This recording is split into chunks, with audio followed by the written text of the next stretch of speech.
another episode of Sound Science, and I'm your host, Paranoid American. And today I got with me a show regular now. You now count as a regular with Mystic Mark, one of my good friends. Happy to call him a friend from my family thinks I'm crazy, and a million other places. Go listen to him on Tinfoil Hat. That's where he's like at his, I don't want to say prime. Like you're still waiting for that, but it is peak Mystic Mark for sure. Oh, So wow. well, welcome aboard. That's not even the best intro I could give you. I'm holding back because this is going to be about us and not just about you for once. This isn't an interview.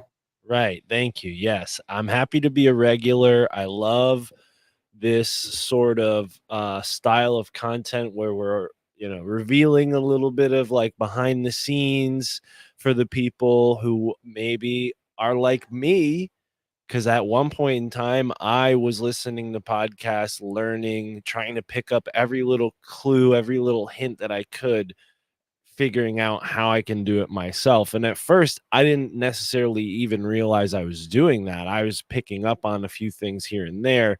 But then when I made the choice, like, all right, I'm definitely going to podcast, I found so many different resources, and none as interesting as this. I'll be so venturous to say, because a lot of the podcast content that is kind of like, I don't know, instructional is coming from people who are only doing that type of content, and they tend to be pretty dry, or just technical experts, not exactly people who dive into fascinating topics on the regular with fascinating people like yourself and I dare say myself. So yeah, this is fun. I'm happy to be here, and I also smiled a little bit because you said I'm at my peak Mystic Mark on Tinfoil Hat, which makes me laugh because that's where I get my balls busted the hardest. Every other show, people are like, "Oh, Mark, so happy to be here." Like everybody on podcast has this like very, I don't know, overly positive, friendly attitude that I don't mind, but I'm not used to it. Whereas Sam and Tinfoil Hat is more of what I'm used to, which is like people talking shit, people telling you you're nothing, and it's not because they want to break you down. It's because it's funny that way. Yeah. So I'm not good at explaining it, but It's because Sam, I think, automatically has an audience that comes with hecklers, which yeah. it's like a higher heckler ratio compared to non-comedian podcasts. Trolls, hecklers, and every other type I'm of pro audience. heckler. Just for the record, I'm pro heckler, although I also understand it's such a fine line. Like there's a version of heckling where somebody can just shout out one thing and it's funny and it's in the moment and they never say anything else, and it's not about making themselves part of the show, but it like legitimately gets an extra chuckle. And I know that that's like taboo. You're not supposed to feed the trolls or the hecklers at all. But then there's also like a whole different iterations. But the point there being is that sometimes the secret, I think, to being interesting or having better content is just not to be an expert. And I don't think that I'm an expert in anything. It's always been jack of all trades. And for that reason, I never really feel like I've got some kind of special sauce or like some formula that if it gets out, everybody will latch onto that formula. And we were talking about that before I started recording, that, it's going to have to take a certain kind of person to even want to go the whole limit of creating a new song or creating anything and following it all the way through. And then there's also a part of me that's like, even if someone does do that, that's kind of cool. Like I'd rather somebody be doing that than a million other things they could be doing. So, and I also come on from like a sampling culture, like early 90s, everything. And I kind of feel an affinity to sampling, and sampling's inherently just taking other people's stuff and remixing it and making it better.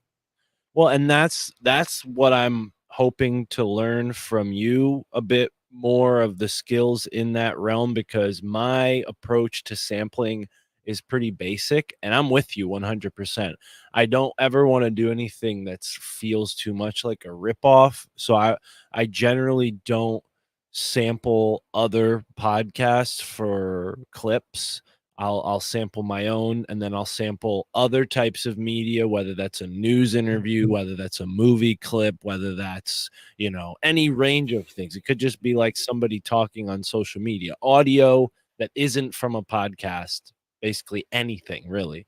So, and then the music side of it too, personally, maybe I'm just being humble, but I don't feel like I've gained that skill yet to be able to hear a piece of music and then match it up to another one, and then, kind of blend them together the way you hear in different samples, especially ones that use, uh, different, I don't even know the lingo, so I guess turntables, you're scratching them in together, them, right? The mixing, it's so digital now that, like, I'm trying to think in analog terms and explain it in analog terms, but it's all digital now. But either way, I don't quite have the skill yet. I feel like if there was an analog way, maybe I'd buy a turntable, that might help me learn. But that's kind of the hurdle I'm at right now with sampling. Like, I can totally take like a non-musical sample and find a way to put it under a music bed and make it interesting. That's something that I've been doing with pretty much every podcast from the beginning. That was like my main goal, was to make an interesting podcast that sounded cool from the beginning. So if you go back and listen to the first 10, 20 episodes of the My Family Thinks I'm Crazy podcast, the music's a little wonky. Sometimes it's way too loud, sometimes it's way too soft, but I'm each episode I'm trying to find like a way to like sample and put something weird in there that isn't just a clip from the conversation you're about to hear. Yes, I use that too, but I try to, mix it up. So anyways, that's my philosophy with all this, and also another reason why I'm excited to do this show and series of shows, because it sounds like we're going to basically start a project today and then continue it in another episode and maybe a following episode after that. Yeah, so I do have a specific game plan for this. So, first of all, the idea is for the next month, I'm gonna try to do as many live streams as I can about the moon, about Stanley Kubrick, mostly in promotion for my NASA comic, which I'm gonna be playing a short little commercial for in a little bit here. But the whole premise is that I want to start with an idea with you. We'll brainstorm an idea in this session. We'll go back to our respective corners and just hash stuff out over text or whatever, like offline, so we can have a little bit of isolation and creative space. We'll reconvene and kind of show the bits and pieces that we worked on individually, based on what we're trying to get to. And then we'll go back again, and maybe the third one could be a real-time collaboration where we bring all the pieces together, or I'm not exactly sure how we're going to finish it off, but for sure today's idea is we're going to brainstorm. We're going to talk about our different creative workflows, any like specific tools that you use in order to do that, software, hardware. And I guess a really good segue into that is that you were saying you want to like learn how to listen to samples that kind of go together. And it really is a way of thinking. It's a way of, it's almost like if you've ever gone to a film appreciation or a music appreciation class, they teach you how to listen to music and they teach you how to watch a movie more so than like watch this movie, or they don't tell you what good movies are. A good class would basically tell you how to analyze it and figure that out for yourself and what to look for. And I would say that I think growing up, since I loved sampling music and I found out what it was, but the same way that you write, right? You write lyrics, and anyone that I've ever known that also has written lyrics, usually what'll happen is you'll get like a few different lines that are great. Like you fall in love with certain rhymes or certain little innuendos, and then you kind of piece it together with other phrases that maybe you don't like as much as other individual ones. And then what happens, especially if someone does like freestyle rapping, they'll kind of have like these tier, maybe even unconscious of this, but you'll have in your mind almost like little filing cabinets, and you've got one filing cabinet, it's all fire. You know what I mean? And if you ever like feeling like a lull, like you might tap into that filing cabinet and bring out that one line or that one rhyme that just, it's going to help set the pace that you can throw in some extra fillers, or then you've got, filing cabinets all the way down to zero, like the throwaways. So a lot of the time when someone freestyles, they're just kind of grabbing out of these different filing cabinets of things that they've rhymed before. And maybe some of the organic part is matching some of those together that they haven't matched before, and then sometimes in that moment they're like, oh wow, that was really good, let me go ahead and refile this one that was in the 7 into the 10, but it has to be like I might be getting a little technical there, but the way that however you approach that, like whenever you've got a certain phrase or a chorus or a line that you really like, I'm sure it like gets stored away in a different place than all the mediocre stuff. So the same way that if you're doing like sample-based music production, whenever I'm listening to music and I hear like a certain hook or a break or a lot of the time it's usually the samples that I love are in the first like 10 seconds of a song anyways, so it's really easy to tell if I'm gonna like it or not. But there's a way that you can listen to it, and I kind of like store them into the different little filing cabinets. So if I sit back and I listen to an old album from 68 or something end to end, I'll just remember like, oh yeah, track 2, we'll go ahead and file that in the awesome little horn section, and then track 9 had this great little drum kind of loop, and then there's the same way that you would sit back as you're writing lyrics and pull from all these different phrases and words. Like I'll sit back after I listen to a full album or whatever as I'm listening to it, and I'll kind of pull those same things. Like, oh man, that violin that was on that album from the other day would go great with the drums that I'm listening to now, especially if you pitch it up a little bit. And like sometimes you can just tell the different elements will fit together. And the coolest thing about music and art and digital in particular is that you can force them in. You know what I mean? It's like finding like two different Lego pieces that are awesome, but they would never fit together. But you can force those to fit using all sorts of techniques when it comes to music and art. Well, that's the part that I'm very curious about, and I think you have a lot to teach, me and the audience. But when it comes to the like just going off of what I know and what I'm doing, because I do not want to come off as some kind of poser who's been doing this for years and years and years. I literally started writing raps for my podcast only 3 weeks ago, and I've done one every episode. So, to me, in my mind, as a martial artist, as a wrestler, when I stick to something that I like, I have to be regimented about it. I have to, like, get better over time incrementally, or then maybe I lose interest and move on to something else. But the podcast has always been that way. And honestly, the intros I was writing for maybe the past 20 episodes before I started rapping, I was kind of getting a little bored. And I was almost having like this writer's block moment of like, what am I even doing here? I'm trying to be like higher side chats with this one, or I'm trying to be like this show with this one, and I kept getting in my own way of thinking like, well, what am I really doing with these intros? And then when I thought, oh, what if I rap it? Because I'm already trying to rhyme in the intros anyways. What if I just rap it? Then it became this whole new challenge. So again, I'm not trying to pretend like I do have all these like freestyle battles that I've done.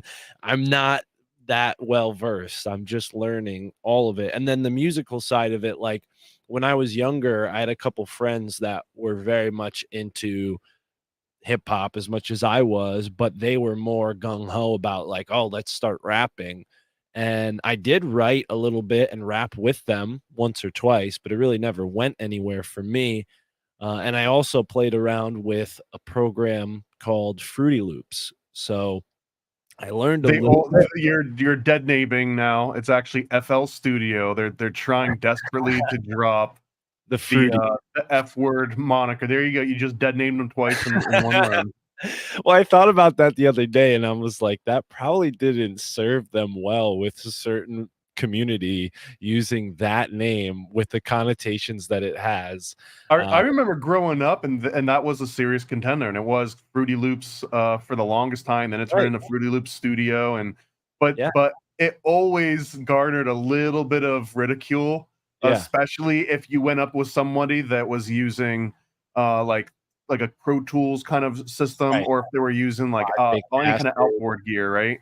Then it was always like a joke if you were like, oh yeah, I use Fruity Loops. You'd always have like an engineer snicker or something. So then a lot of people would like lie and say they were using Cakewalk, or lie and say they were using some, even Cakewalk also kind of had like similar connotations. But Fruity Loops, I think also because from day one it was sort of based on the old like Roland sequencer drum machine kind of interfaces, and they had a little tiny hint of sort of form over function, not to like its detriment, but it was always kind of built in that it had like a colorful and texture UI, and it was kind of emulating something that most people couldn't attain. And then if you actually had the real 808 or the 707 or the 303 that had all the buttons, like you were thousands of dollars invested versus this thing that somebody could get off the internet potentially for free, but Right.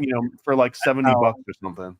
I'll admit that's how I got it, pirated copy from a friend of a friend of a friend, blah blah blah. But yeah, I knew what it was at the time, and that's why those programs exist, is because it's a whole nother skill set that could potentially take a lifetime unless you're a polymath like some great artists are, where they do master the art of producing a great instrumental and then also rapping over it and having style with that. But that's why you see a lot of great hip hop groups are duos and multiple members, because one guy is just focused on creating the instrumentals, whereas another guy is just focused on you know, the rapping and whatnot. So for me, also focused on interviewing interesting podcasters and then also editing the podcast and all, having a certain timeline, because this stuff, needs to be out at a certain time. It's ephemeral content. I'm not so much worried about making a masterpiece with each rap, as for the podcast at least. I'm more concerned with, does it sound interesting? Does it sound good? And then does it bring people in because it's unique, blah blah blah blah blah. So I would be willing to go the cheaper route, Fruity Loops or whatever the easier steps are. Sorry to dead name them again, but FL Studios, Acid is another one that I learned about recently. But I don't think we're there yet with this episode that we're going to do. Maybe that's for the next episode. I think for this episode we should more focus on the samples and like the basically like what I call, when I'm filing stuff on my computer, like the raw materials, like before they get into the programs with the tracks and then the rap and then blah blah blah, adding all the other steps. You need to gather each sample, like you were saying, have them filed away if you're very organized, or if you're like me and you're doing everything on the fly. I'm thinking to myself, okay, I just wrote this rap that has maybe this sort of hint at this thing, and then I'm kind of suggesting this thing, so what goes with that? Okay, let me find a clip, and I'll give you an example. I wrote a rap for a swap cast I did with the Cult of Conspiracy podcast. So the first line in the verse is, we're in the cult of conspiracy. So the samples I found for that, I thought, okay, well, obviously I could find some like cult interviews, right? Like find some people who are in cults and they are being interviewed, right? So I start looking Also, through there. People's Temple had an album, so you could sample from the People's Temple Well, it album. gets it gets it gets in a realm like that. So I'm looking for just run of the mill cult samples. We'll just call it that. And I run into some David Koresh. I think his real name was Vernon Howell. Um, so Vernon, when the Waco, I forget what they called themselves, the Branch Davidians. Um, when the Waco cult was going on, there were some Australian people that had basically left Australia to go and become a part of the Branch Davidians, and some news reporters followed them and did some interviews.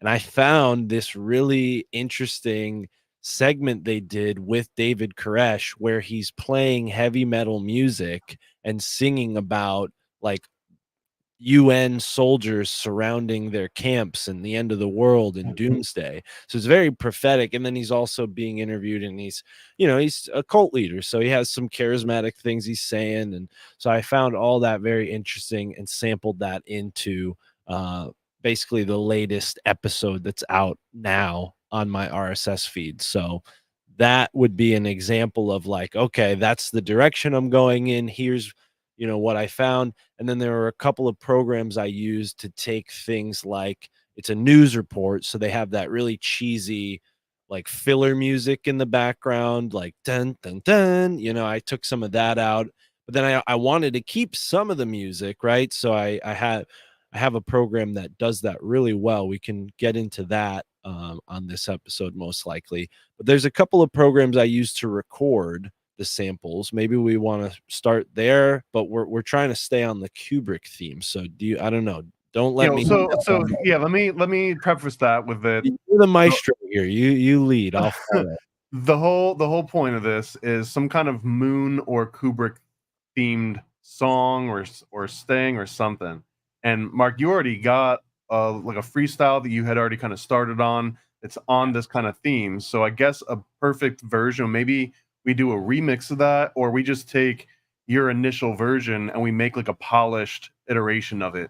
And then maybe depending on how polished it is, it might even be like video worthy, and we make like a cool little AI video. Or I don't want to get too far ahead, but that's kind of the track here, is that we just have some finished product. It's kind of like a cool standalone thing about Kubrick and moon landing. So with that in mind, this is to help promote my NASA comics. So I've got a little, I think it's like a 5-minute intro. So grab something to drink, kick back, light your bowl, do your thing. And as soon as we come back, we're going to get into the initial steps of this creative process.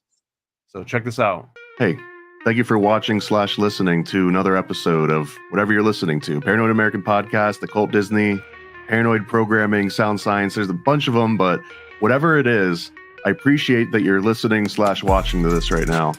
And if you really want to support Paranoid American, if you didn't know this, in addition to being a podcast, we've actually been publishing comics since 2012, so over a decade. While I was still at Disney, I started this company to publish a little book called Time Samplers, and it's exploded into 60 different titles at this point. And the biggest one just launched, at least at the time of recording this, but it's at nasacomic.com, stands for Never a Straight Answer, and it's about Stanley Kubrick directing the moon landings. And I just want to show you some of the cool kind of exclusive things you can get by backing this thing early. So if you go to nasacomic.com, it'll automatically bring you to this Kickstarter page. And you can see, bam, hit our goal at the time of recording this, 100%. So it's definitely going to be made. So you'll absolutely get a copy of this thing if you back it. If you're listening to this in the future and this page isn't here or brought you somewhere else, then likely you can just buy it right now. So you have to skip all this and just buy the damn thing. But here's a couple little previews of artwork. Here's different variant covers that are for offered. This top left one, I actually have in print. I got a couple of prototypes printed up just to make sure that it would look good. It looks great, looks amazing, full color, gloss pages. It's got a nice hefty weight to it because it's 40 different pages of all unique art that you haven't seen before. There's also going to be a variant cover. There's going to be a hollow foil cover. And then there's a little postcard print that anybody that gets a physical copy of the comic in any form, they're going to end up getting this postcard size print here. Here's some different artwork samples from the 3 different artists that contributed to this book. And then here's the important part, the rewards. So by backing this project, you're going to get to pick some different kind of reward tier. The entry level one is this digital deluxe, which has the entire book in digital form. You'll get a PDF. It's also going to have an additional 8 different pages that aren't in any of the print versions, just because they were maybe some were a little too spicy, maybe some were a slightly different art style, but I'm going to give all that in the digital deluxe, along with some wallpapers and some MP3s and stuff. If you want the print one that I was just holding up here, then the entry for that one is $15. With that, you're going to get that little postcard print I mentioned. You're going to get a trading card. You're going to get a bookmark, and you'll probably get some other stuff because I always throw in extra freebies. You can ask anyone that's bought anything from Paranoid American. I hook it up with lots of extras. If you want the variant cover, which is only available in this campaign, there's a $19 tier for that. It also comes with an extra sticker. If you want the hollow foil, then that one is $29. These ones are going to be super limited. Like, these won't exist outside of this campaign for the next 30 days. So if you are listening to this in the future, sorry you missed out. You might be able to snag one in an upcoming campaign if there's extras. But if you really want this hollow foil, and you should, you can get it right now for $29. And then we've got a couple other tiers after that. We've got a 55th anniversary special for $55. that has the main cover and the foil cover and a sticker sheet and some other goodies. Here's the best value, basically. There's a $99 Cosmic Conspiracy tier, over 40% off of all the different things that are included. So this one's going to come with the main cover, the variant cover, the hollow foil cover, 3 or 4 different sticker sheets. It's going to come with 6+ stickers. It has the trading card, a bookmark. It has a custom Paranoid American Room 237 keychain. And I think the highlight of this is it's going to come with this custom embroidered Stanley Kubrick patch based on the Apollo 11 design. And there's if you keep scrolling down, you can see all the other extra reward tiers. All of the different items are going to be described in more detail. And I want to show you this patch right here. It's a 3-inch embroidered iron-on patch. You can put it on your Molex bag. You can put it on, anything, hats, backpacks.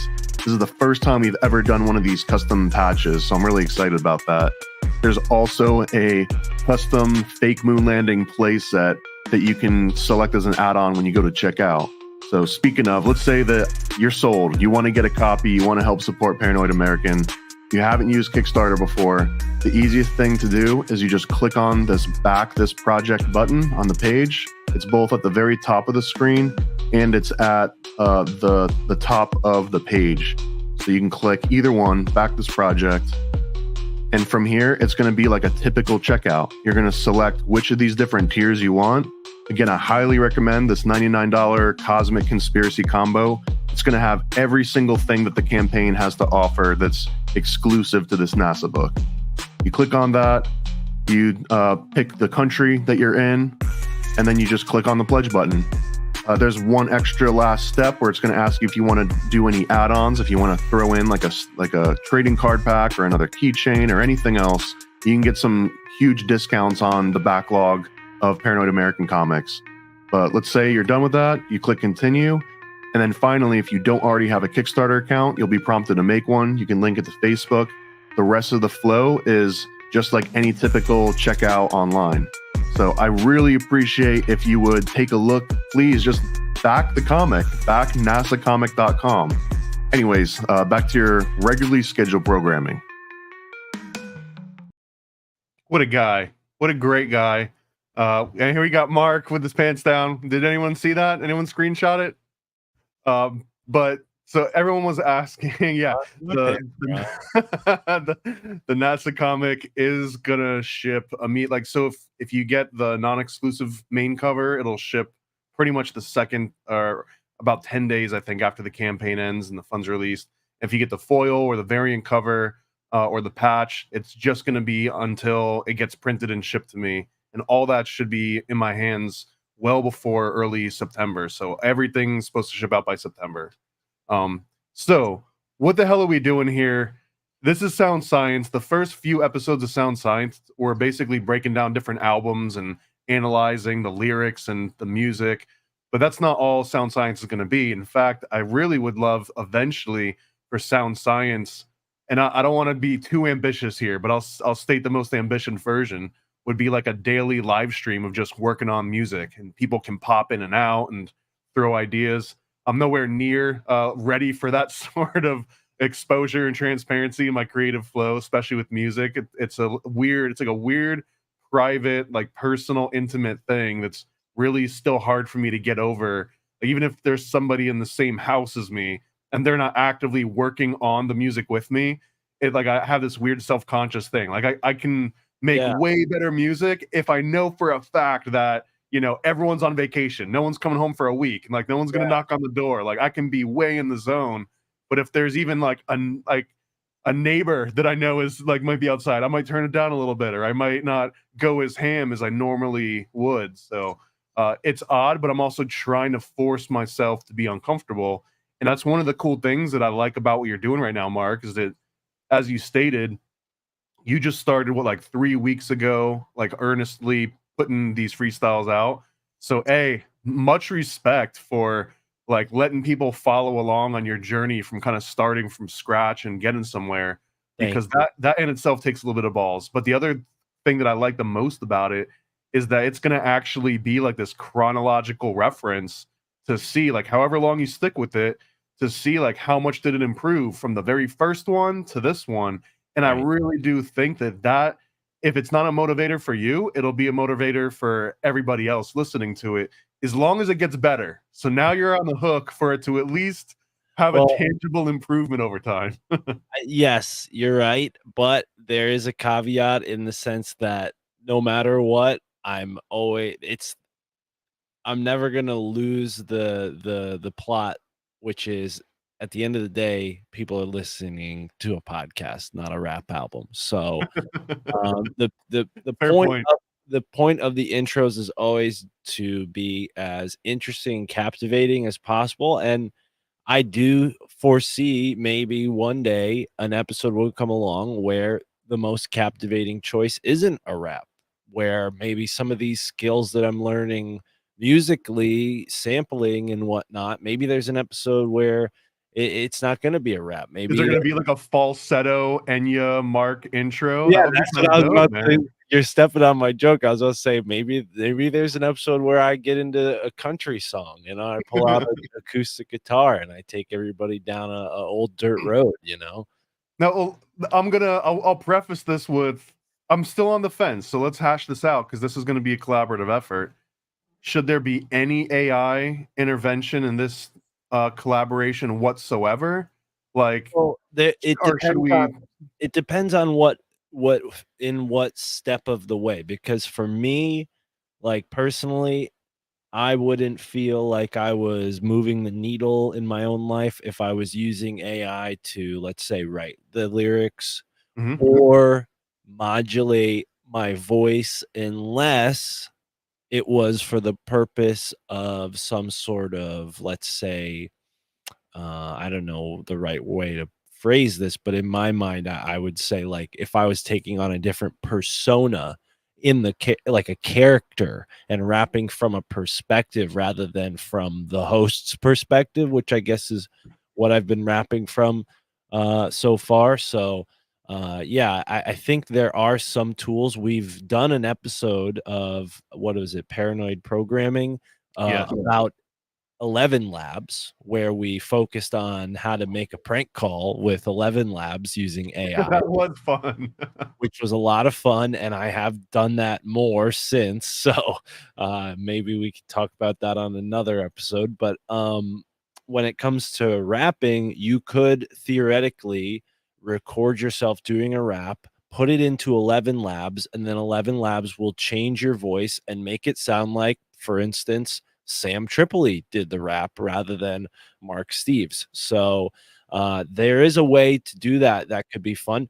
Stanley Kubrick could be the rapper and come in for like a hook or something, right? Like that's the kind. Maybe that would be limited usefulness though, just because I think not many people would know what Stanley Right. Kubrick's voice sounds like, No, versus that's having like Arnold Schwarzenegger pop in and right. do like He's a not an verse, or actor. He's behind the scenes. That's a you need great. like a caricature style voice. So I mean, I want to open it up to chat too, because yeah, we're fully live here. Does Cool. anyone have an opinion on should AI be involved whatsoever in cloud? And I'm fine if I I almost am do have leaning towards no AI whatsoever, just to show on the that creative side of things, but I will say there is one part where AI is kind of crucial unless you can show me, let's say, another way to do this. yeah. There's a new program, maybe you don't know about this. I just learned about it a few weeks ago. It's called LALAL. Yeah, So like I. I say it like the halal, like halal, halal. Yeah, it's lalal, like halal. But Okay, lalal, yeah, lalal, halal. AI. Yeah, no, I've had a subscription to them for a long Okay, so time. you know what's up. So it's very easy to, for me, since my process of like recording these raps is probably not the way anyone else does this. I need to take the vocal and the instrumental out and make them different tracks, because the way I'm recording it, it's just inevitable that there's going to be some of the instrumental underneath in the vocal track. So if I can separate those, I can make the vocals louder without interfering with the instrumental or warping the way the instrumental or even the vocals sound. Because as it, for instance, before the first attempt at rapping for the first episode I did it for, I didn't know how to do that yet. So it sounded a little off. People didn't So really do you like mean that you're hearing the instrumental getting picked up by the mic from your headphones because it's just up loud? No, I'm using Audacity, and because of the way Audacity records, it is taking, or maybe it's the way my system is set Yeah, up. dude, we can fix this for you like Oh, okay. instantly. Yeah, I mean, Yeah. first of all, I would say I love Audacity, but if you're gonna be doing this kind of recording, which I would call like non-linear editing, like a straight up DAW, there's a program called Reaper, which is also free as long as you're willing to put up with a stupid little nag screen that goes away after like 5 or 6 seconds. But go to Reaper.fm, I believe, and it's sort of the graduation where Audacity is perfect for editing little clips and little samples and applying small little things. But if you want to be able to sit back and, for example, if you're doing rap, you're going to want to, at the next phase of whatever your journey is, you're going to learn how to punch in and punch out of stuff where you recorded a couple verses perfectly. And instead of re recording those verses to get to the third or the fourth one, which you didn't nail, you just set a little punch in point. So you find the exact spot where you go to take a breath after you deliver some lines really well. You set a punch in. That way, when you hit record, it plays everything back, and then you just kind of start rapping on top of it, and then it'll pick up from the spot Right. you punched in. But this will also let you isolate the instrumental, put it on its own bus, put your Yeah. vocals through their own bus, do all sorts of That cool that's stuff. that's my issue, is the channels aren't isolated, they're mixed. So as I'm recording, it's going onto one stereo channel, right? So you could help me fix that easily. But then the Yeah, other we could thing, fix that in one session. So maybe that's part of what we'll do next time is yeah. just walking you through that. Well, and then the other side of that that you've sparked a thought on is I haven't graduated beyond writing more than like half a verse. I don't even know if I could call it a full verse. I mean, I don't know how long a standard. 16 bars. Right. 16 So bars would be the normal. Yeah. yeah, so it might be 8 or 16. I haven't even been counting or keeping any sort of rhythm. I'm just totally going off of what it What sounds you like. don't need to. I mean, those are see, I got a fairly strong opinion that you do need to learn what the rules are. You got to know what a 4/4 time signature sounds like versus a 3/4, and you got to know what having a 16 bar verse sounds like in the chorus, and like know what the rules are and why the rules are that, and then break them all, and then go and write a Right. 71 and a half line song if you want. There's plenty of examples where people do it. There's songs where You don't wanna learn with broken rules, because then it's harder to. I get what you're saying. Yeah, I get what you're saying. You wanna have the foundation of knowing it the right way and then tweak it from there. right, or I think it's even saying the right way is a little bit charged. Yeah, I would almost I say get that what you're saying. it's valuable to be able to speak the same language as everybody else. And by knowing the rules, it means that you know how to speak the same language. So when you go and talk to an engineer or you talk to another artist and you want to collaborate and someone says like, yeah, can you write another 8 bars for this song? And you would know how that puzzle piece would fit into the other puzzle pieces presented to you Right. versus like, oh shit, I've never actually written 4 or 8 bars at a time. So I might not know what the typical flow and how the inner rhyming, because even Right. when you're writing 16 verses, there's all sorts of little rules about So sometimes the rhyme will change every 4, sometimes it'll be every 8. before we get lost in the sauce on that, the punching in was what I was trying to get around to, because I did try that on one of the songs I've recorded, or raps I've recorded, and I did it with Audacity. I don't know how great it sounds compared to if I did it the right way, or the more accurate You way. can do it with Audacity, but it's just like you could also Right. cut a steak with a potato peeler. You know what I mean? No, I was definitely cutting steaks with can openers for sure. But that doesn't mean it can't sound melodic, right? So, no, I get what you're saying. There's a more efficient way to do it. I wasn't doing that, so this is very enlightening, and And yeah, I don't know. I got to download Reaper for sure. But let's focus back on the samples rather than the punching in and the lyrics and all that, because that's kind of seems like that's going to be for our next step, right? Well, so my philosophy on samples too, it's more of like an ever-growing thing. And I got a bunch of weird analogies that might not work for anyone other than me, but I would also look at like sampling almost like an Anthony Bourdain flying around the world and finding different spices and like cooking techniques. It's not that he goes to a new place and he finds a spice and now that spice is in every damn meal. You know what I mean? Like sometimes it'll be like 3 months later or a year later, and you know, a chef is working on a meal and they're like, man, this is missing something. Oh, what about that weird thing that I had in, you know, Timbuktu or whatever? And then all of a sudden it like creates this new elevated dish that, you know, Right. tickles the palate in a weird way that nothing else really did. So a lot of sampling isn't necessarily about sitting down with like the recipe already in mind and then like picking all the things and putting them together. It's about having a large curated library of different samples that you've got over time, and even taking it a step further, the boring aspect of sampling would be you open them all up, you normalize them, you trim them so that they loop perfectly from start to end, and if there are like intros and outros where the music like fades in or out, you trim those separately as well, and you make sure that all the in points and end points line up seamlessly so that if you were to drag it into Audacity or any other DAW, that it would just be like a completely seamless transition between all the different samples. And you do that, you know, over the course of tens of thousands of samples in some extreme cases like me, So and let you put me them in folders and yeah, you get it so that it's really let easy me to find.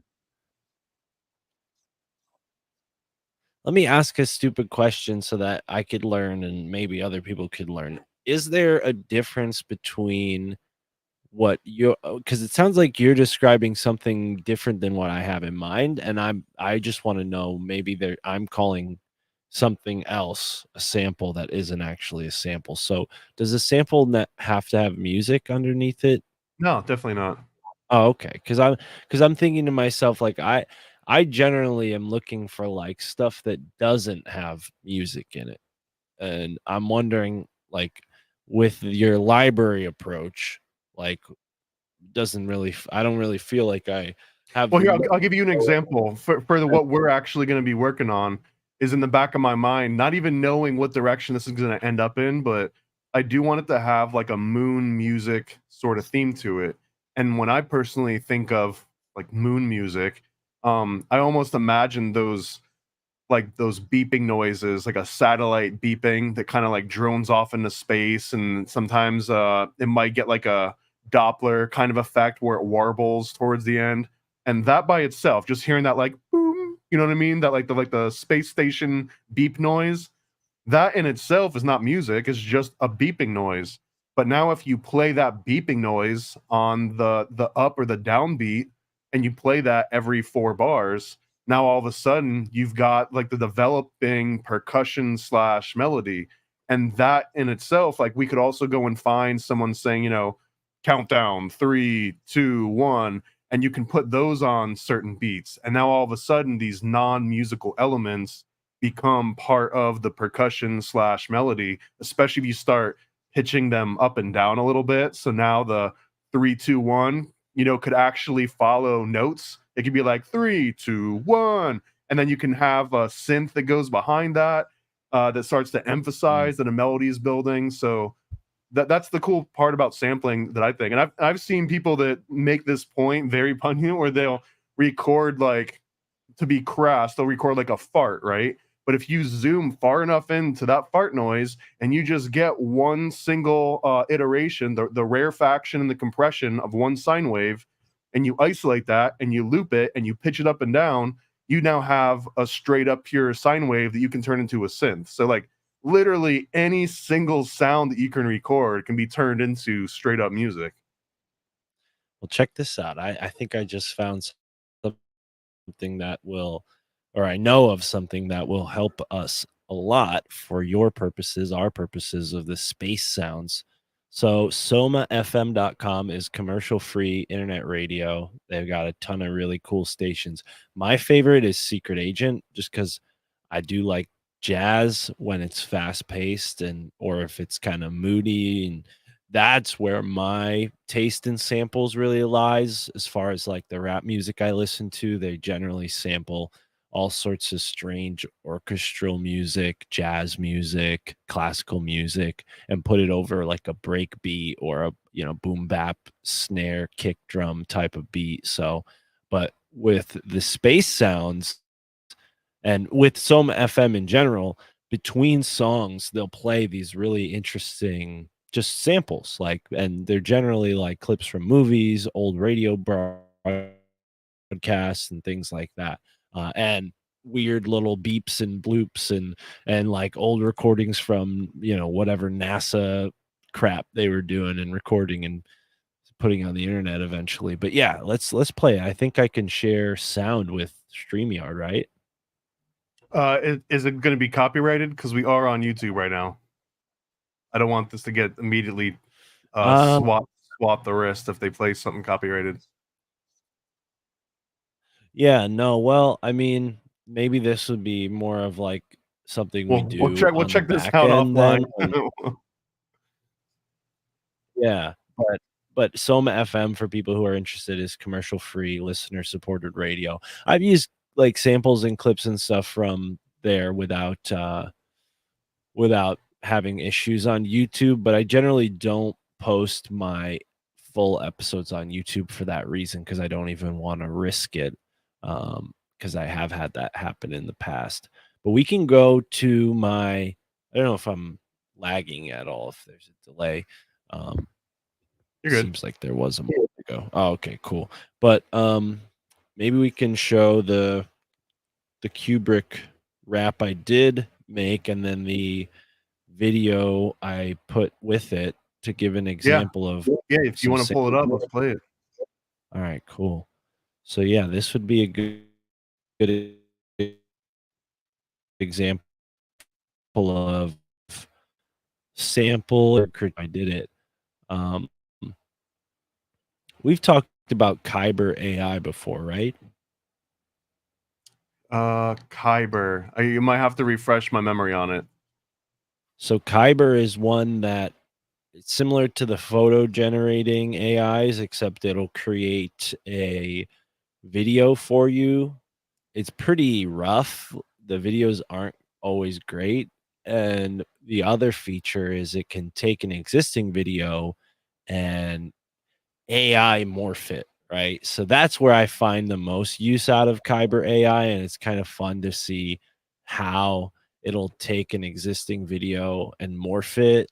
You could type in like uncanny valley strange and it'll like do really weird stuff to your video, and I'll give you an example of that. But yeah, with the Clockwork Orange one, I guess I'm only bringing this one up because we're on the Kubrick note right now, but I don't know that I used much AI for this one. I'll have to, when I see it, I'll be certain, but it should be good to I guess share. I'll say some ground rules that sounds like maybe we're developing over this.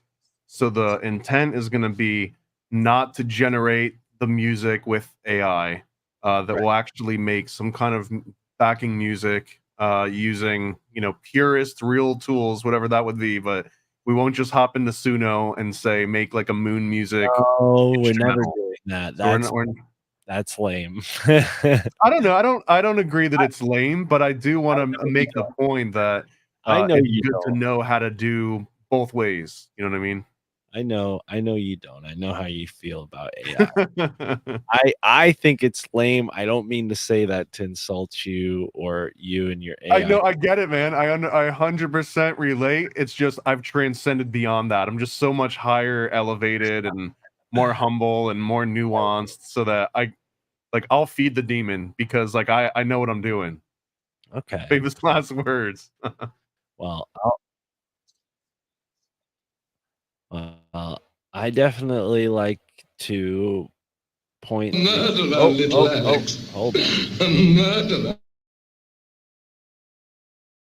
Was that it? So I don't know if you heard that. You probably did. No, so that's the beginning of my samples. So this is all basically Clockwork Orange. But yeah, let me share my screen and I'll just play the beginning. We don't need to hear the whole rap, right? People can go and listen to the podcast, but Yeah, and so I we'll add essentially links as had we go.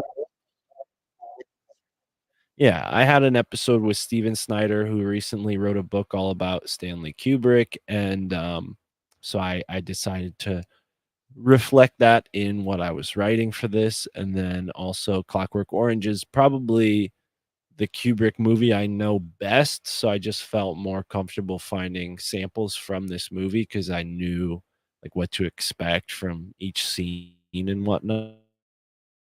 So, anyways, let's hit it. Murderer, Oh yeah, and I also matched up the video. So murderer, little Alex. A murderer. Not true, sir. It was only a slight old shock. She was breathing, I swear it. I've just come from the hospital. Your victim has died. You try to frighten me, admit so, sir. This is some new form of torture. Say it, brother, sir. It'll be your own torture. I hope to God it'll torture you to madness. So you're keen on music? Yes! It's not fair! You must take your chance, boy. The choice has been all yours. You needn't take it any further, sir. You proved to me the last. get a audio there, but yeah, the clips I used were not obviously back to back, so I kind of faded them in together. And that one scene, it almost seemed like that was all one continuous scene, but it was sort of out of order. But I matched it up with the video, and we could get into how I did it. We could get into why I did it. It almost sounds like I committed a crime. But I don't know. And then also I used the AI photo generator to create those pictures you saw. Oh, that's lame. Lame. I'm just kidding. I'm just kidding. Because listen, I like the AI stuff, but when it comes to the music, it's like it's a little that's a little foreign. I still need to get comfortable with that. But either way, and then I didn't really play around with the AI video generator for this one, but I did in another one. So, yeah. All right. Well, so you were right to point out earlier where you were basically saying, is there a difference between like spoken samples and musical samples? Because when you say samples, it definitely sounds like you're thinking about somebody talking in a movie or a podcast or quotes. I might say you're talking about a subset of samples, which is sampled quotes, you know, people Right, talking. Yeah, And that's more this, what my mind thinks of. so I would like, maybe since we're just brainstorming here, we can use this as a good example to show how spoken quote samples can be turned into some kind of a musical composition. Not necessarily to the point where we're isolating sine waves and pitching them up and down and turning those into instruments, but for example, I don't want to play it because we're on YouTube and I don't know if it would get taken down for playing it, but there's somebody that uses the teenage in engineering op1, and they've got sampled movie quotes, and one of my favorite ones is from Tropic Thunder, and it's with Downey Jr. saying, I'm just a dude playing another, like I'm just a dude that's a, you know, in a suit playing another dude or something. Like he has this funny quote, and the guy turns that into a really catchy song. Like that becomes the hook for a song almost. So maybe we find a quote out of 2001. Maybe we blend it with something from Clockwork Orange to give it like a straight up Kubrick feel. And we merge those together, and maybe we make a hook slash chorus out of Kubrick quotes. And then you can fill in the in betweens between the hooks and the chorus and everything with intro, 8 bars, and then like an outro or something. Yeah, that's kind of what I want to That's exactly what I was hoping to learn how to do because, yeah, for me, like you just saw in that sample, like, or in the now I'm using the word sample in a different context. You just saw in that example, how I'm using the quoted samples or whatever you just said. Um, and they're not really going along with the music. The music is almost just coming in at that point. And I've heard this with other like artists that I enjoy listening to, they'll have something like that before the music fades in, and it'll kind of be fading out as the music fades in. So that's one way, but what you're talking about is an even more that's like more like mixing it into the music itself, Yeah, which I'm not gonna play it just because I don't know if what they've got for their like copyright settings, but this is the video. And if you just go on YouTube and you search "I'm a Dude OP1 remix," but they just sampled the Tropic Thunder quote and turns it into like a little song.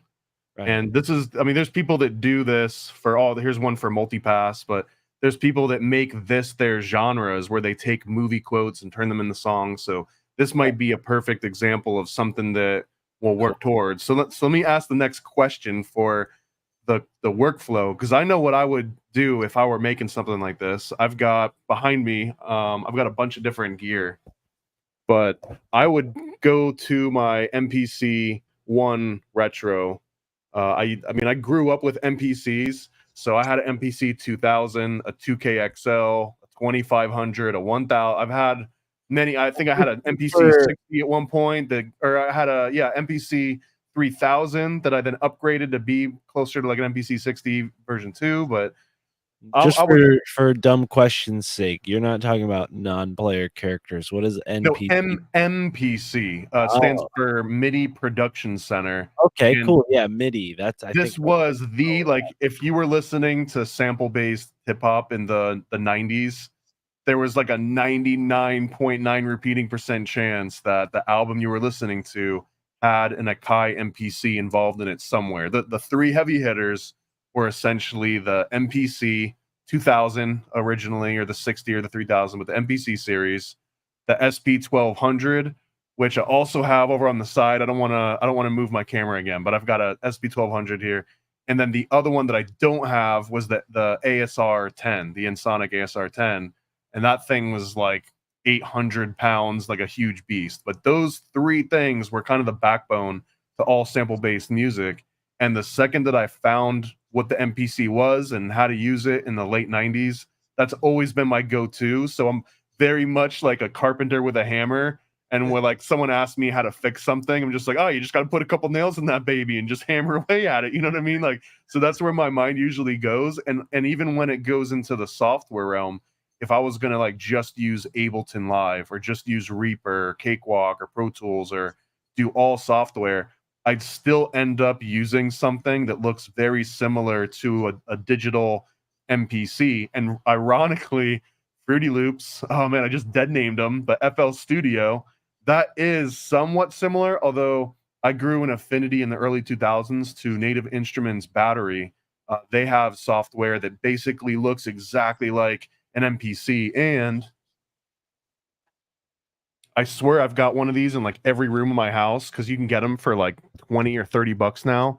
But this is just an M Audio trigger finger, and they also make Akai MPDs. But this is basically just a MIDI controller that looks and works similar to an MPC would, that you just plug it up to any software now, maybe except for Audacity. But you can turn anything into an MPC now if you just got one of these little controllers with the pads on it. So that, regardless of what we end up doing, I want to maybe make a workflow that you could open up yourself in Reaper. If we sell the 7Cs, we'll see. But that you'll be able to open up and edit it and play with it yourself, so it's not just locked into some weird esoteric gear that only I've got. okay. Okay. Yeah, I'm almost reeling from the acronym overload you just hit us all with, but I'm Oh, what sure did I hit? Oh, ASR 10 SP 1200 yeah, and there's so many acronyms, bro. I was lost at NPC and I was wrong the whole time. It was MPC. But yeah, I'm sure there's people in the audience who are like right there with you and they love that you just referenced all that because there's totally tech heads like yourself out there who love this stuff. And I think they can appreciate where the podcasting realm has crossed over into their world. And now this is what I'm starting to do. And it's funny because I actually had a conversation a long time ago when I started the podcast with a friend of mine who's a musician. And he basically told me, he's like, yeah, you should just get a MIDI. He's like, because he saw what I was doing. He's like, I see what you're doing with like your samples and stuff. He's like, just get a MIDI and learn how to use it. And I'm like, all right. I never took him up on it. But anyways, okay. So MPC. just get yourself one of these right here. Seriously, you can go on eBay and search for a used either a trigger finger or a used MPD. Okay. Not MPC, but MPD. And you don't even need like a MIDI anything. Most of them are USB controllers at this point. You plug the damn USB thing in, Right. sail the seven seas a little bit, you find yourself a copy of battery off the back of a truck.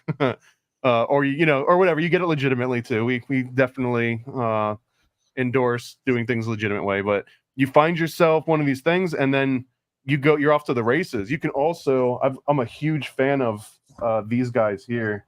This is the Arturia series. Okay. This is a little 37 key keyboard that I've always got within arm's reach from me. And if you are skilled enough, you can turn keys into keyboard or into like little drum pads. But the big difference, I guess this is fairly important, but I would say you always want to have both. You always want to have at least a 37 key keyboard. They also make 25s, but 37 is pretty good. And you want to have a pressure sensitive drum pad controller, which is that little trigger finger or the MPD that I showed you. Those two things are really the only physical devices that you probably ever need if you're open to doing all your music production inside software, because the drum controller will give you pressure sensitive levels. Usually it's 1 to 127. So if you just lightly tap it and you have it hooked up to like a drum sound, it'll just barely make a noise. And if you hit it as hard as you can with your finger, it'll make it as loud as possible. And then the similar things that you can technically play chords on a drum controller, but it's not the same as having a keyboard. So you have those two things, you've got everything you could ever need, and every other little bit of gear that's like flashing and all the lights that are going I was off. gonna say, is that all just decoration back there? Do they come I mean, it programmed? kind of is at this point, just because if I'm going to sit down and work on music, 9 times out of 10, I'm opening up Ableton and I'm just using plugins for stuff. But I mean, I've got like a Novation controller here, a Novation Peak next to me, and I've got the mini log, and I've got the push control. I've got a million different things. But yeah, most of the time the lights are flashing because they're pretty, and I'll just load it up in Ableton. But I also want to use this collaboration as a reason to pull some of these guys out. And what I'll do is whatever I generate, I'm going to bounce it down and I'll freeze it.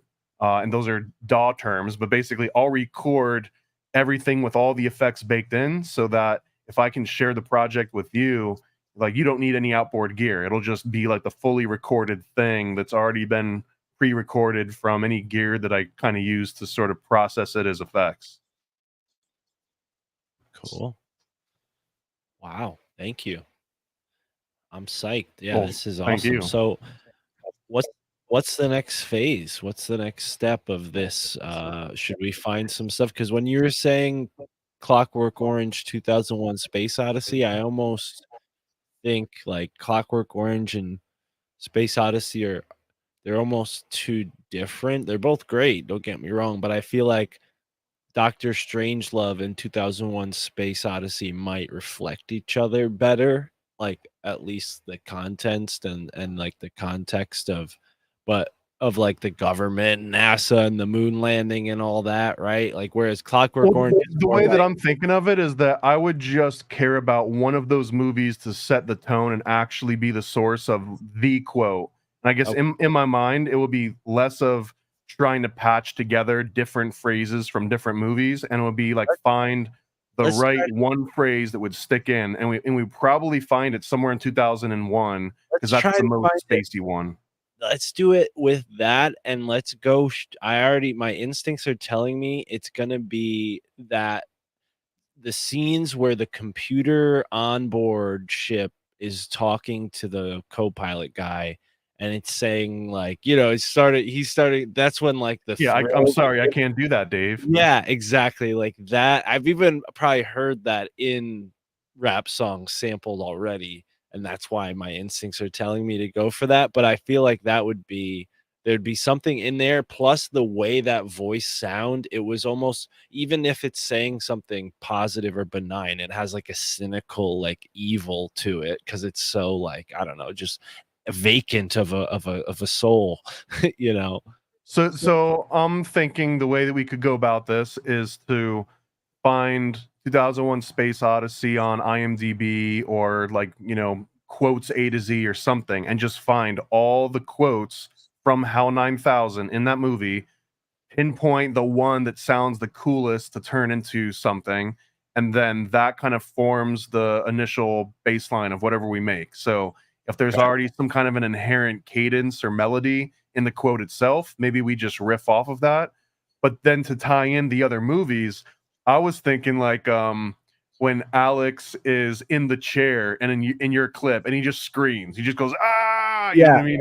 yeah. That Oh, would be great to like sort of twist a little bit, and instead of one of those Zelia things that goes brr, brr, brr, you know what I mean? Instead of one of those, we could almost turn Alex screaming into a Zelia and make like that the be way like a you have, sound like, the effect. air horn in every reggaeton song, like, Right, but ours will be the MK Ultra scream instead of the air horn yeah, okay, sick, or yeah. something, No, something like that. I'm with So go ahead. Well, my reasoning for even putting that in that was because they were talking about music and how, his agony is he's a classical music fan, and they're, like, subjecting him to this torture. He realizes the programming and what it's doing to him, and he's more upset about the fact. He's ruining Beethoven for him, his Right, favorite Illuminati music.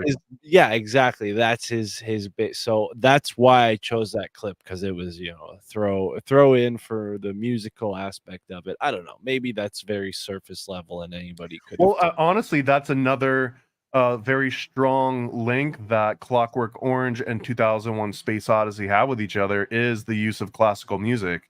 And there's a slight advantage here that pretty much all classical music that most people know of is open source. The Right. recording of it is not, but luckily, I know somebody that's been playing piano since they were like 3 years old. So if we isolated the right classical piece, you could just replay a classical piece from Clockwork Orange or 2001 Space Odyssey or combine the two of those together. So maybe that's it. Maybe we combine Beethoven's Fifth, I think it was, in Clockwork Orange, and some of the music from 2001 Space Odyssey, replay it on keyboards so that it's not like sampling copyrighted recordings.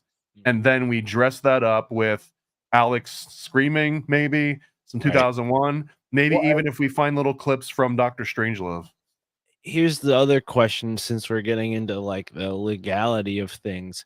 My assumption has always been that any of these quote samples are fair use because I'm not publishing a movie with these in them, right? Like because it's a different medium, there's almost like an artistic license to use it out of Nope. context. I So don't it's all believe so. piracy, it's all underground. That's probably why all these underground rappers. Correct. If it's underground, then it's not an issue. But the second that you get a little bit of attention and it's on Spotify or Apple or YouTube or anything, and you click that monetize button, then all of a sudden it all matters. And there was a famous court case, and I swear that I won't go on to this crazy tangent, but if you look up that Biz Markie, he had a sample that was literally less than like 3/10 of a second long of a horn playing. And for the longest time, there was this old wives' tale and sampling that, oh well, if it's less than 3 seconds, then it's okay. Oh, if it's less than a second, that's okay. And there are plenty of court cases now that show that there is no magic rule. The only magic rule is to stay off the radar, or to clear your samples ahead of time, or to just obscure them so beyond recognition that it would be nearly impossible for someone to figure it out. A good example of this are a lot of Wu-Tang samples, like the song Ice Cream, right? I believe it was a Eddie Kendricks sample.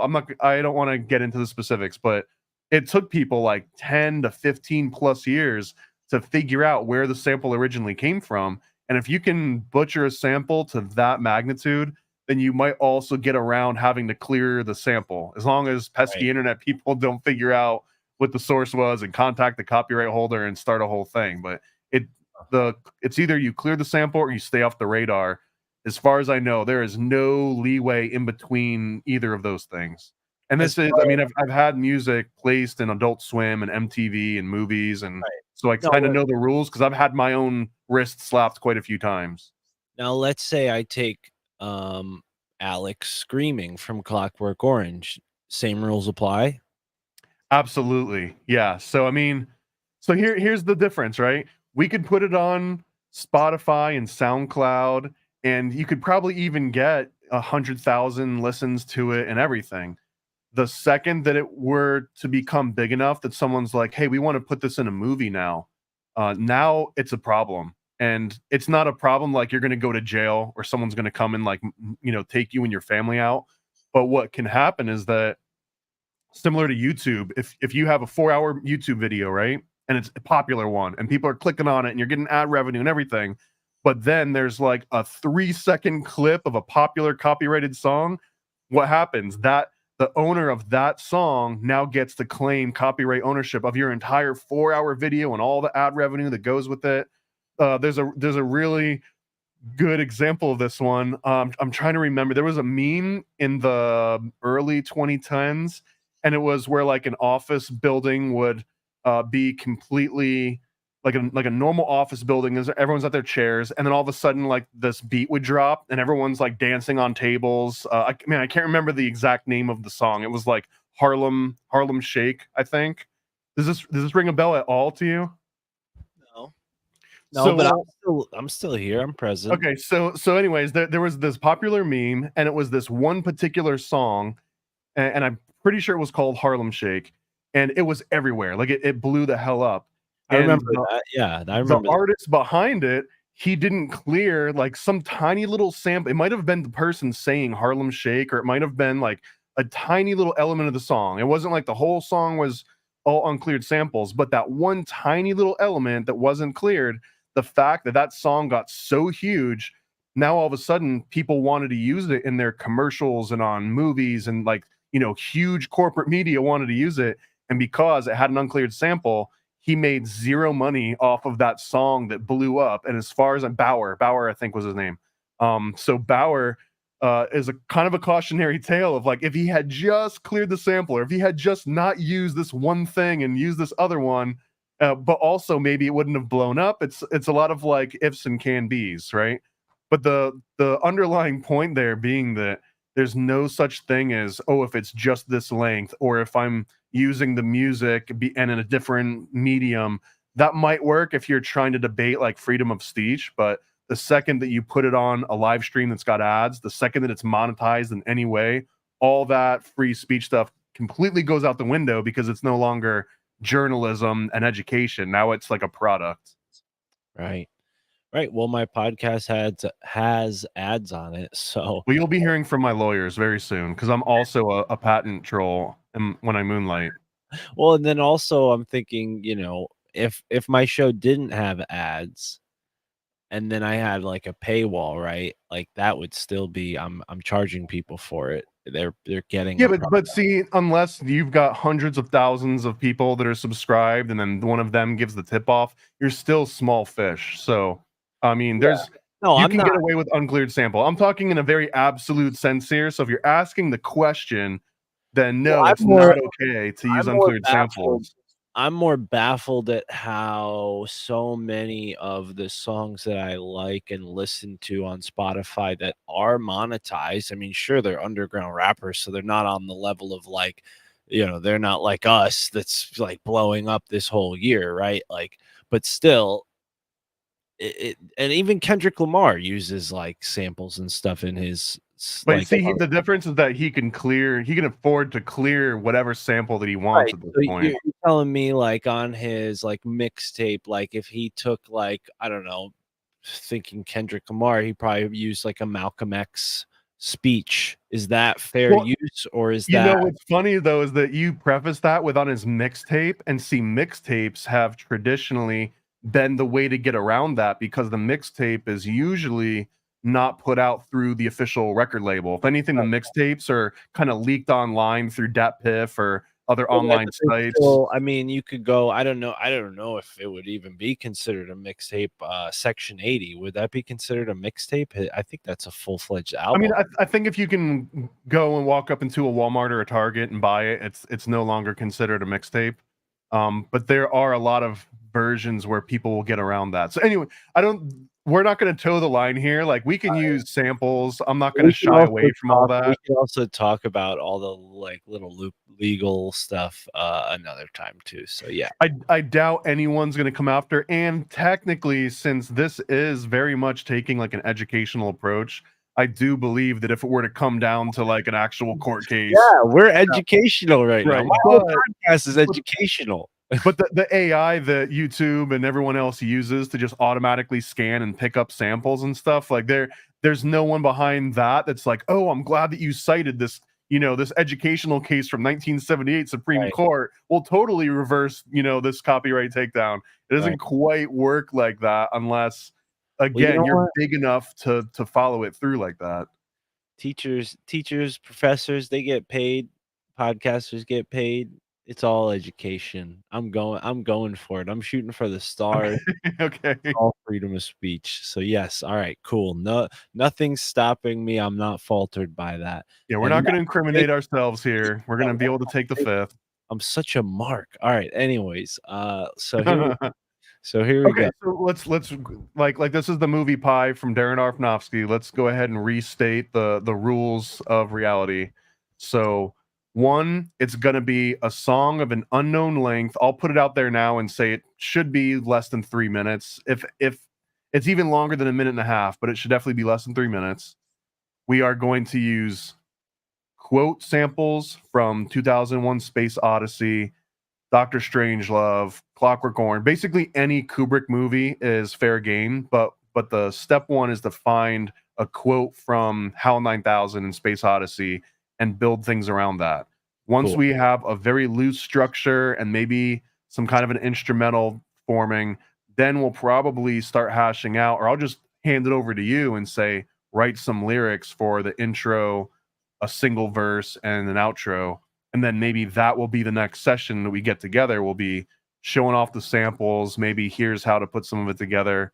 We'll figure it out as we go. I don't think there needs to be like a completely structured, but there should be some kind of tangible progress. So this one already feels like we hit the goal, which was to define the thing we want to make and what we want to do to make it. And then I guess the next iteration will be some kind of the process of like a working process. So you'll actually be able to see little bits and pieces coming together. Okay. Cool. Very cool. Yeah. I would say it almost sounds like you're wrapping up the episode. So I don't know if I want to continue with what I'm about to say, but Well, go ahead. Oh, okay. Yeah. Because with the sampling, like if I was gonna go about this right now, I would open up a streaming site and then type in 2001 Space Odyssey. It's there because it's a streaming site. And then with OBS or Audacity, sometimes at the same time. That way I have both clips synced up and I don't have to go back and get the video separately if I want to make like a clip. So I record whatever I want to use, save the files, and then take, those files separately into Lalal AI and clean up like the background noise, because there's also a function to take out background noise, not just instrumental music, but just noise. And then as far as like the rest of it, that's as much as I know. I mean, that's really all I do when it Well, I comes definitely think that I can help you Mm. save some time and money from at least the examples where there's just a little bit of background noise. There's so many, even free tools built into Audacity that'll do a lot of that for Yeah, you in real time, and you don't have to. The Lalal, I'll call it Lalal too. That I don't know if that's how you do it, but yeah, Lalal is great if you actually want to separate an acapella from the background music, or in some cases, separate just the drums from the instrumental, or just the piano or the violin or the synth. It's got all sorts of cool options where you can isolate these different components to a song. But if it's just quotes from movies, I absolutely think that if it can't be done built in with Audacity, there's lots of free plugins that'll do it, but also you can get trial versions. Isotope Ozone is probably one of the best noise treatment software suites out there. There's also things like Wave Studio. This might be a good thing that we do in the next one. So maybe the next one we get together, we'll have some of the quotes already isolated, and maybe just keep it with the background noise and all the music in there, and we'll just figure out how to isolate and treat all the individual samples, and then maybe we'll figure out what to do with those samples kind of a little bit real time. Cool. Well, as far as watching the movie and finding the clips, I wouldn't mind rewatching it. But I do I was do just gonna like find the transcript and just search Yeah. for cool words. That's a good idea. I didn't know that you can do that through IB. What is it? I'll Internet. just go to Google. Usually I'll go to Google and I'll search, transcript, entire movie, plain text, Space Odyssey, and then Yeah. I'll search for the words like conspiracy, murder, Right. Dave, whatever, Okay. Hal. Yeah. Okay. That makes sense. And I'm sure with a movie like that, there's dozens of transcript options, but maybe like a more obscure movie, you would have to transcribe it yourself, or does IMDb have every transcript on there? No, I don't think they would all be on IMDb. Most of the time it's on just like random sites and forums, Oh, and okay. a Yeah. lot of different ways to go about it. A lot of film nerds archives out there on the internet and places to dig through. So we'll figure some of the samples out. Maybe I'll also try and piece together some melodic elements that are samples that we can turn into some kind of like a beat or whatever. Right. But I think if we're gonna start with the quote, we come back, we figure out what the quote is on the next episode. We play it a few times, we play around with it, and then that will dictate if it's gonna be fast or slow or down tempo or up tempo, and maybe even explain what all those different things mean if you don't know or don't care.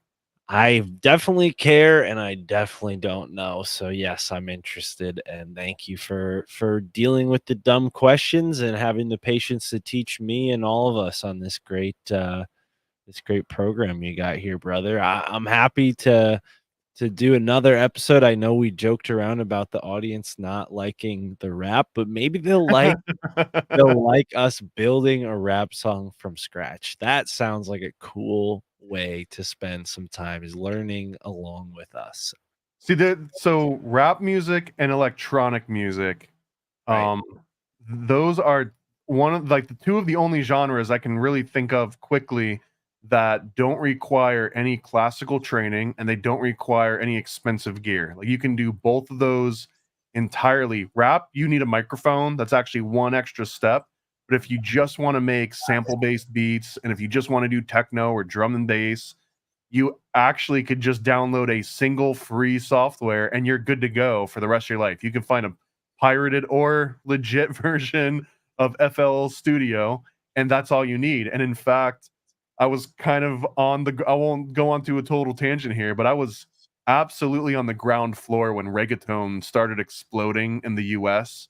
I was working with Diamond Music Group out of Puerto Rico and actually helping put some of the music into the Sam Goody Music Land, because was working. I was the regional distribution manager of Sam Goody Musicland in like the mid 2000s, and I was kind of the entry point for it to flood in from Puerto Rico. But every single big named sort of reggaeton producer, Looney Tunes at the time was like a huge one, but every single huge reggaeton producer, they were all using pirated Fruity Loops on laptops. Every single one of them. There wasn't a single reggaeton producer that wasn't using Fruity Loops to make most of their music, even to the point where they would all sort of share the same sound libraries with each other, because it wasn't competition originally. It was like, hey, we're part of this big movement.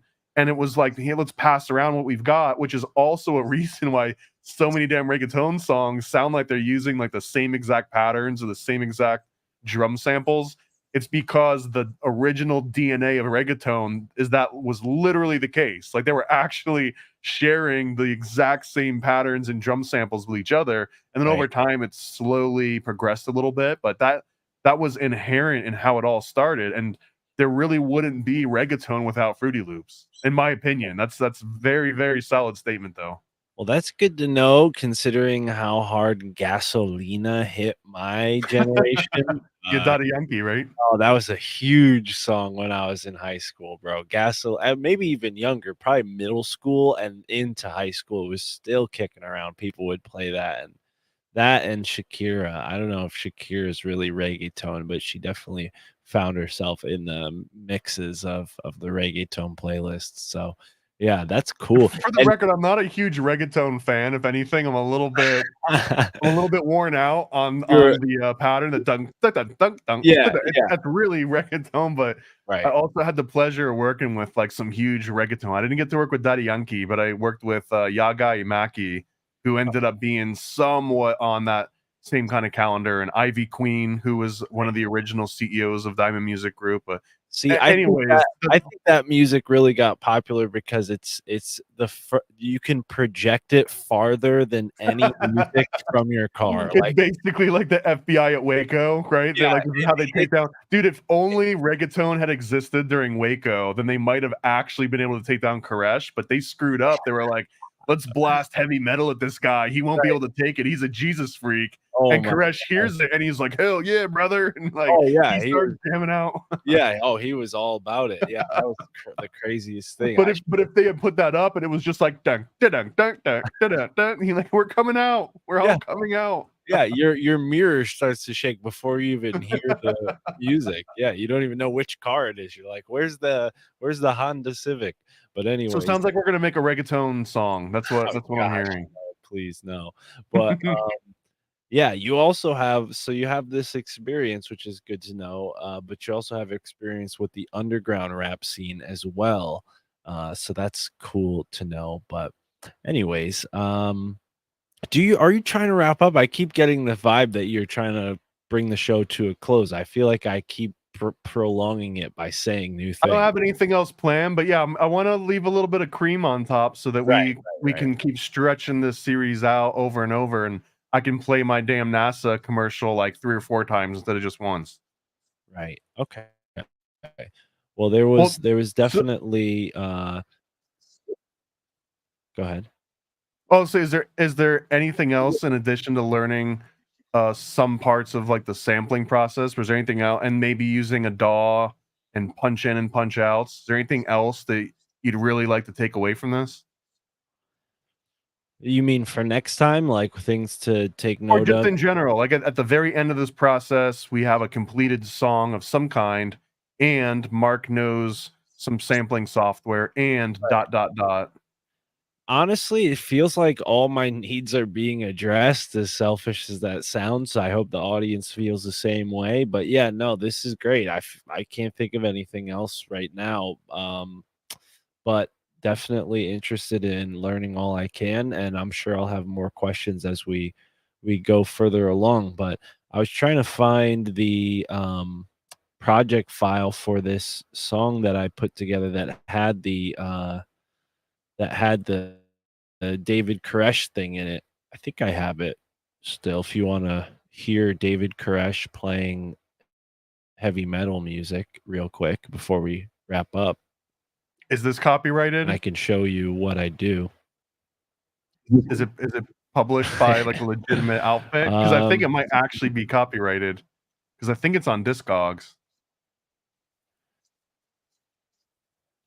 David Koresh playing music is on Discogs. Yeah, I mean it got bought up by an actual record label, I believe, because it's been licensed in samples, ironically. Oh, huh. I didn't know that. Yeah, I guess I shouldn't play it. But if people want to listen to the episode, it's out right now. Sorry about that. Yeah, I think every time I open that program, my connection lags a little bit. But yeah, no, it was from a news report in Australia, so I'm sure that's copywritten in some way. And then he seemed to just be playing for his people like a sermon. Like it was just like, all right, David's on the electric guitar again. And he wasn't bad. Like it wasn't, he was actually talented. Yeah, obviously, Charles, he's dead now. But does that mean that we could steal his music? Well, no, I don't think so. His rock lives on. Yeah.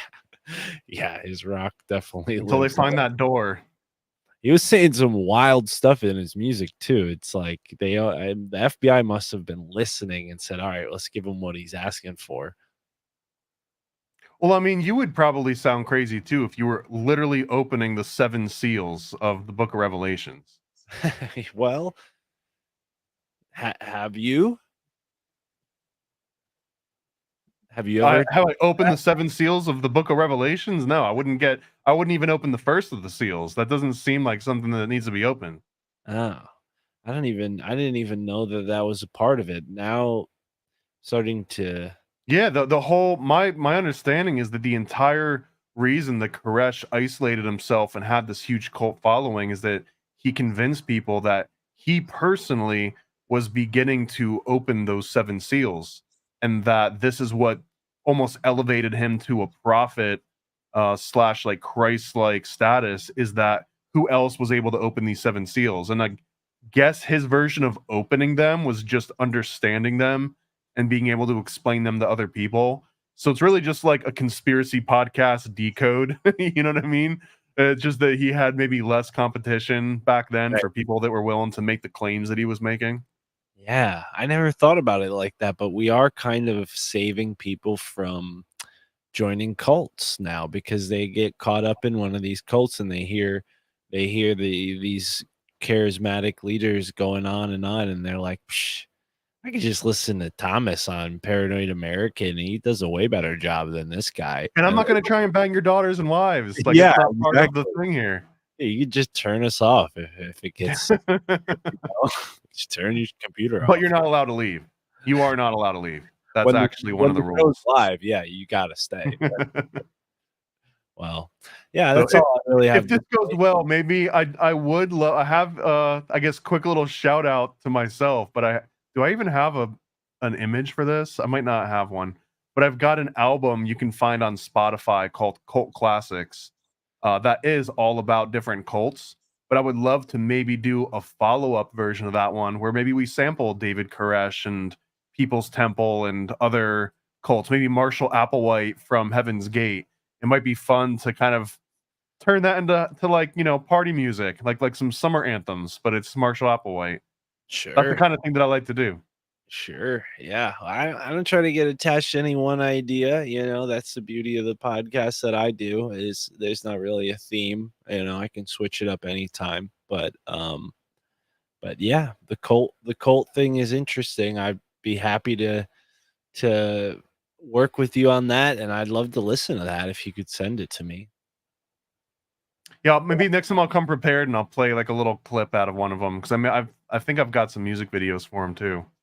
So, and I mean, if full rights to, if you're, and I do have the full rights to them, and if you are looking for other music to put on, go check for some of these guys. I've got a whole series of albums called Free Beats, and they kind of span different genres and musical time periods. I tried getting them on Spotify and iTunes, but it's been a little bit of a pain. So you can find all of them on SoundCloud, and you can download them all for free and use them all for free and do whatever you want with all of them. That's literally the name is Free Beats.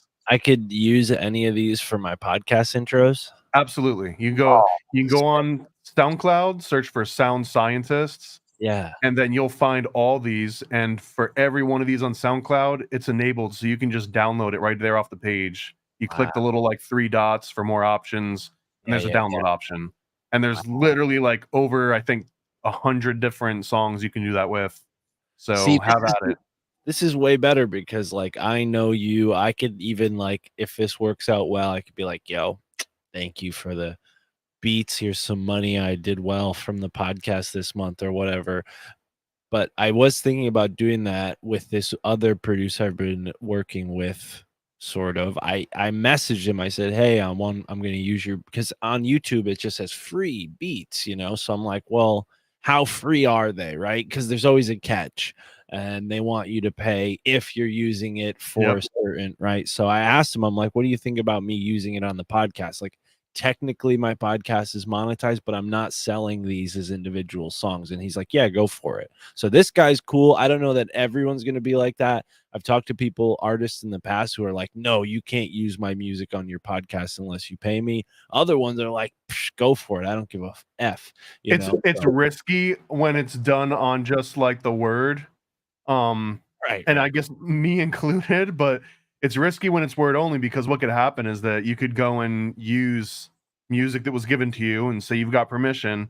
And 4 years later, they can upload that music to iTunes and Spotify and everywhere else that's monetized.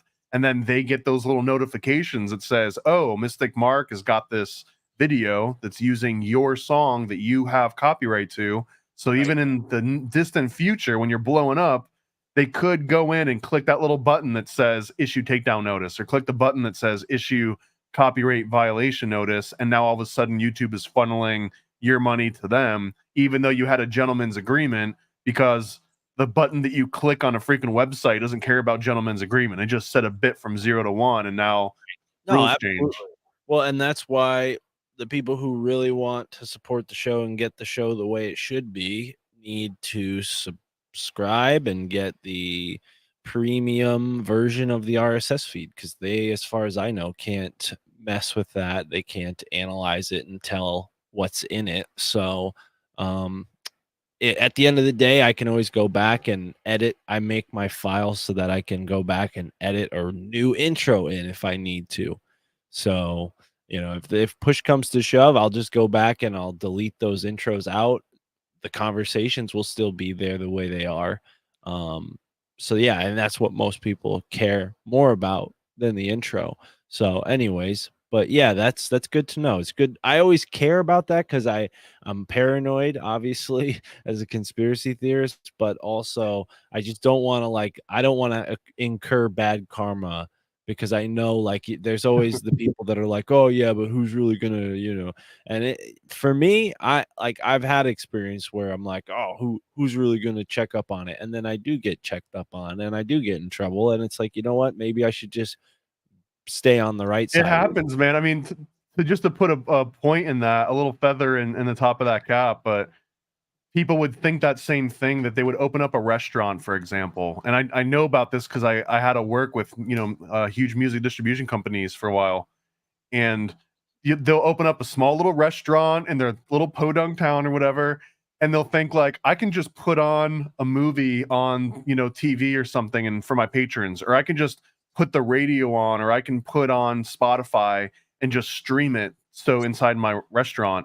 And the RIAA, for a while, they had people that would just be like mystery shoppers, and they would just go into restaurants and hang out, and they would listen for copyrighted music. And as they were there and they heard some kind of copyrighted music playing, they've got like a little Shazam app or whatever, and it would be like, oh, by the way, the song that's playing right now is regulated by BMI or ASCAP or one of the other, music royalty companies. And it would just let them know, hey, the location you're at, based on GPS, they don't have a license to play this kind of music. And if you got popped with one of those, it was like, I don't know, like $1,500, sometimes like $5,000 or something. But if they sat there and hung out for an hour and they listened to like 8 or 9 different copyrighted songs, you would basically get hit with a nasty worded, sort of like a lawsuit. And it would be like, either we go to court and you pay this amount, or you buy in and you pay this blanket license, which now allows you to legally stream music inside your establishment. And it's kind of like the mafia showing up, and it's like, hey, sure would suck if someone came and broke these windows, huh? You know, and it's like, all right, I guess I'll pay you guys for protection. But the RIAA literally did that frequently, to the point where if you had a little restaurant hole in the wall that you opened up and you're like, oh, no one will ever come in here, guess what? Like they would go in there, because that's their business model, is finding those people. And the reason that I'm mentioning that is that same analogy does exist in the rest of all this world. Even there's ambulance chasers that there's like patent trolls and lawyers, you know, the guys that'll scout neighborhoods and they'll look for small businesses that don't have wheelchair ramps, and then they'll issue court cases for ADA compliance, and it's really just like a sham to shake them down for money. That happens with websites too, where someone will report your website to the authorities because you don't have all of the captions spelled out for someone that can't see, and they're passing it through like a braille filter or some sort of text to speech or whatever. Those things exist, and even if it's rare, it only takes one time for them to pop you, for you to know that, like, oh, that stuff is out there. So it's way easier to just protect your ass ahead of time. Yeah. Yeah, I definitely don't have a braille filter on my website. I don't know how you would do that. Maybe it's built in already. But yeah, sorry to all the, well, I guess they're not listening to this, the deaf. They don't listen to podcasts. Shout Let me out just- Tommy Truthful, my brother from another mother right there. Is there I guess captions. I guess podcast deaf people engage with podcasts through captions and video versions of the podcast, or transcripts. But I'm just thinking, like, are we going to have a world where podcasts legally have to be transcribed and distributed? These transcriptions have to be distributed for people who are I hearing. think it's changing now, because now there's all sorts of apps where if you're blind or you're deaf or you're mute, that they can enhance that for you. But for the longest time, up until very recently, the onus was on the business or the establishment to provide all those different options. You know what I mean? See. Yeah, that's nuts, you know. Not that I want to exclude people, but it's just, yeah, that's something you don't even think about. And yeah, who knows? Our song will be fully ADA compliant. Awesome.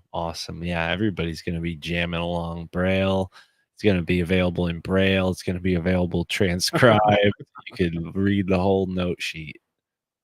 Maybe we could do some, not Braille, but we could do like a Morse code in the beat if we find like a certain sound, like a little booping. At that point, the visually disabled people can just listen to the song. I'm more worried about the hearing disabled. Those are the real people that are missing out. Well, they're not listening to the song anyways, right? Unless they're doing like the Thomas Edison thing, where like you would, or I think his wife, she would like bite the bottom of the piano as he played it. I don't know. This is a big thing because the Edison house is here in Florida, and they would always bring us there in school as like an easy field trip. But they had this weird, gnarly old piano with these teeth marks at the bottom of one of the poles, and that was the story: is that Thomas Edison would sit there and he would play piano, and the wife would clamp her teeth around the foot of the piano, and that's how she would listen to it, like through bone conduction.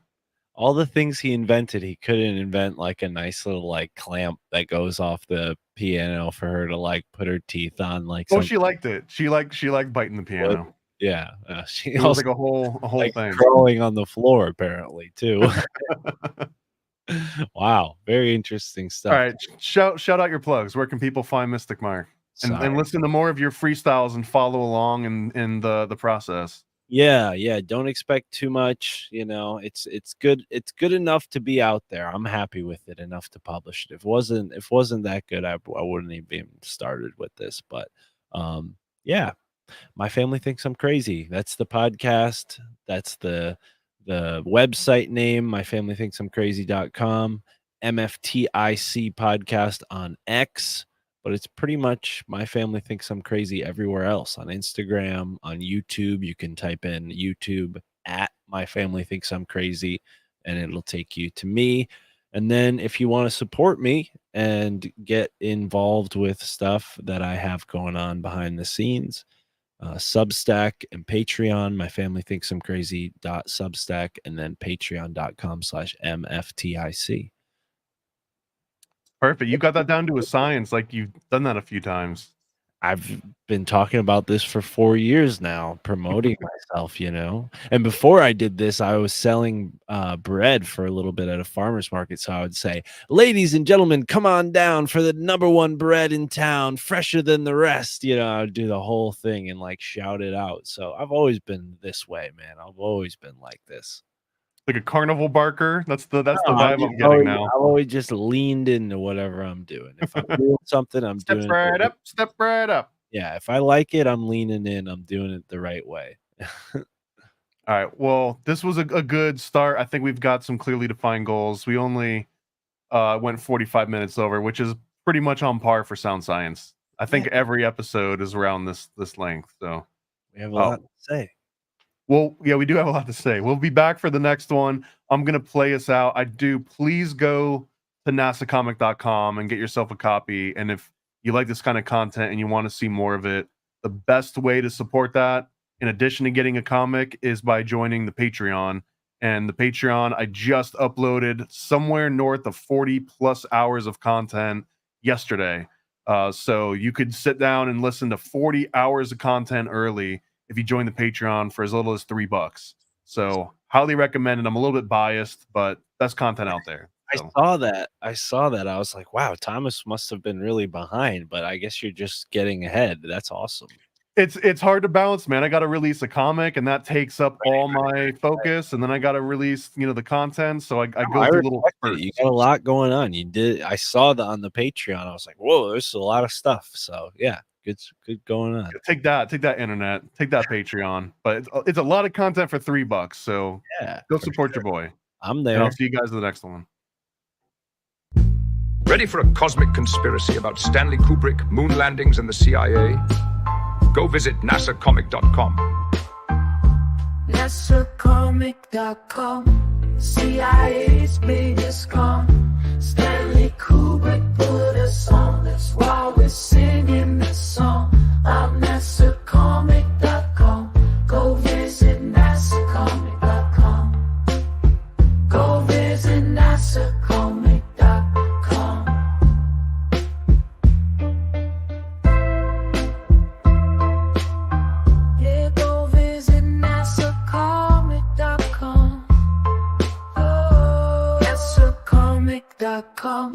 CIA's biggest con. Stanley Kubrick put us on, that's why we're singing this song. I'm nasacomic.com. Go visit nasacomic.com. Go visit nasacomic.com. Yeah, go visit nasacomic.com. Never a Straight Answer is a 40-page comic about Stanley Kubrick directing the Apollo space missions. Yeah, go visit nasacomic.com. This is the perfect read for comic, Kubrick, or conspiracy fans of all ages. For more details, visit nasacomic.com. Spread the word with propaganda packs, all for just $40 shipped at paranoidamerican.com. Paranoid propaganda packs. We got facts on these sticker slaps. So grab yourself a stack and go attack with these paranoid propaganda packs. These huge all-weather slaps will last in public for years to come. Remind citizens that birds are not real. Self-immolation is an option, and might make you magnetic. Do your part and get a propaganda pack today from paranoidamerican.com. Yeah, paranoid propaganda packs. We got facts on these sticker slaps.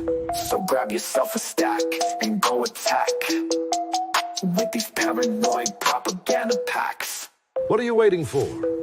Go to paranoidamerican.com right now and get a paranoid propaganda pack. Paranoid. Yo. Let's Scribble my life away, driven to write the page. Will it enlighten your brain? Give you the flight, my plane. Paper the highs ablaze. Somewhat of an amazing feel when it's real. The real, you will engage it. Your favorite, of course, the Lord of an arrangement. I gave you the proper results to hit the pavement. If they get emotional, hey, maybe your language, a game, how they playing it well without Lakers. Evade them, whatever the cost, they are the shapeshift. Snakes get decapitated, met is the apex. Execution of flame you out, nuclear bomb distributed at war, rather gruesome for eyes to see. Max them out, then I light my trees. Blow it off in the face, you're despising me for what though? Calculated and rather cutthroat. Paranoid American must be all the blood smoke for real. Lord, give me a day away, vacate. They wait around to hate whatever they say. Man, it's not in the least bit. We get heavy rotate when the beat hits, so thank us, you're welcome. Fuck you niggas for real, you're welcome. They ain't never had a deal, you're welcome. Man, they lacking appeal, you're welcome. Yet they doing it still, you're welcome.